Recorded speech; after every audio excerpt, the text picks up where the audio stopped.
It's week 9, day 61 of my full-time chronic pain rehabilitation journey. I'm Jason. Today I'm going to talk about an important topic, which is how to build self-worth. A lot of us who suffer with chronic pain don't like ourselves very much, and making it all about accomplishments isn't the right answer, and I'll explain why in just a moment. But first, a quick status update. I'm tired. I feel like I have a ketamine hangover, even though I didn't have ketamine yesterday. I'm not quite sure why, but I think it has something to do with a poor night's sleep, not last night, but the night before. I don't know exactly why, but the important point is not that I was tired, but that I went to the gym and did everything I said I would do. I kept all the promises I made to myself. And to be honest, getting in the cold tub today sucked. It was really hard, but I was able to divorce myself from the emotion of not wanting to go in, and I got in anyway. So in terms of grades, I got an A+. Yay for me. I have to celebrate these accomplishments because nobody else really is, other than my mother. I love you, Mom, by the way. All right, for a tip, really quick, it's to listen to your body. I've repeated this one many times, and I keep having to repeat it to myself, so I'll repeat it to you. Today, when I was doing leg exercises, I was just getting started, and I noticed that there was a pain in my right leg every time I would do leg extensions or leg curls, which basically exercises the major muscle groups, your quads and your hamstrings. And so because of that pain that I'd never felt before, I had to stop. And it was kind of dispiriting because I felt like I really wanted to go at it. Even though I was tired, I wanted to push myself and at least get through the full routine, but I was stymied and thwarted in that desire. So what did I do about it? Well, I adapted. I went ahead and did all the minor muscle groups. So I focused on my calves, I focused on my glutes, which is basically my butt muscles. I did everything around the muscles that I couldn't exercise. And I also used some what I call integration exercises like pull-ups and dips. Again, those are upper body, not lower body, but I figure if I'm stuck and I can't do all my lower body stuff, I'll just do some upper body stuff. So I adapted and still got a full day's workout in. So that's the tip. All right, on to the subject of self-worth. So there's a guy named Tom Bilyeu. He's pretty popular. He has a show called Impact Theory, which I watch sometimes. He has some interesting people on there with self-help information and ideas. And he said something that I don't totally agree with, and so I wanted to talk about it. So he basically said that if you want to build self-worth, you want to feel worthy, do something worthy. And I agree with the sentiment. I'm doing that now by keeping small promises to myself, even big ones, right? I went on this chronic pain journey full time. I'm not working. I'm working out basically full time every day with all the routines I'm doing. And so I'm keeping all these promises to myself. But I don't think that's what's giving me a sense of self-worth. It's helping it along, but it's not the basis of self-worth. And I want to explain what I think is. So the way I understand self-worth is there are two components to it. There's your intrinsic worth, your intrinsic self-value, and then worthy actions, things that bolster that. So keeping small promises to myself is an example of a worthy action. So Tom comes down on the side of the worthy action part of the equation.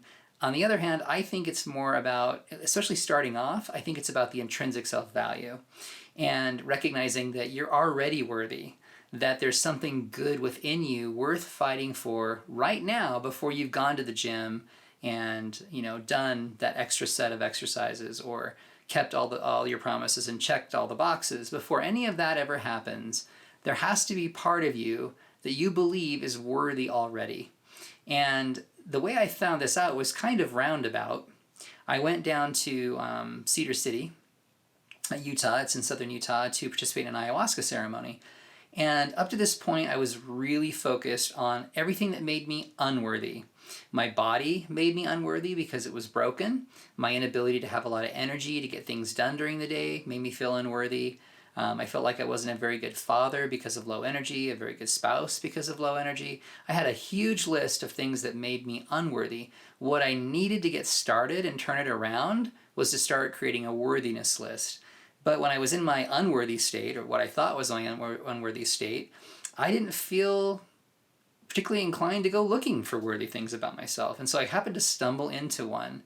And it was so credible that it made me finally acknowledge there is something good inside of me already. There's something worthy now. I don't have to build it. I don't have to go out and accomplish anything or prove anything to myself or anybody else. It's just there. And you don't have to use psychedelics to get this experience, I don't think. But one of the keys I've found to finding these worthy things within you already that you can start to catalog and to counter your unworthy list, if you will, create your worthiness list. The way you find it is by sometimes looking at when you're at your worst. I think it gives you clues as to the fact that there really is something within you that's worthy. So going back to my ayahuasca experience, I had a bad trip the second night, and it was the scariest experience probably of my life. At one point I thought I was going to die, and when I was essentially in my broken state, I had fallen apart mentally, right? I was just doing anything I could, looking for a lifeline, someone to help me.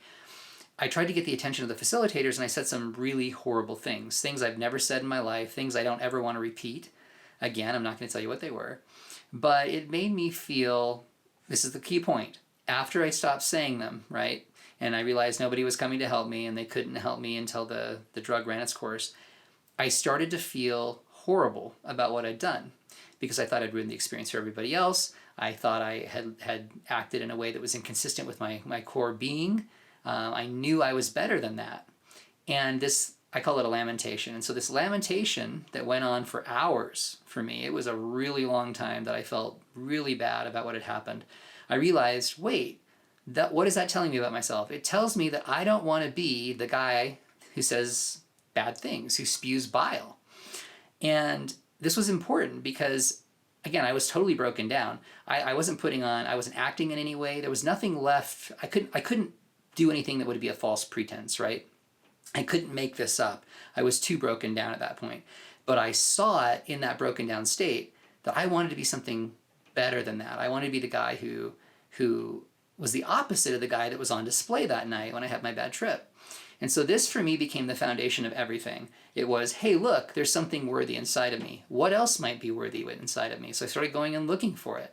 But that experience where I did something awful and then felt bad about it, for me, provided the basis for everything that followed.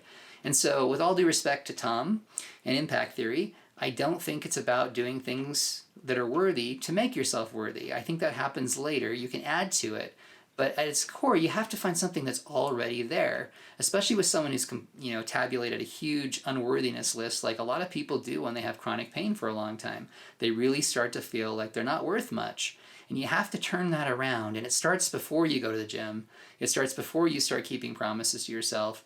It starts with self-discovery, just looking inward and figuring out what you actually like about yourself, what's already good, what's already there.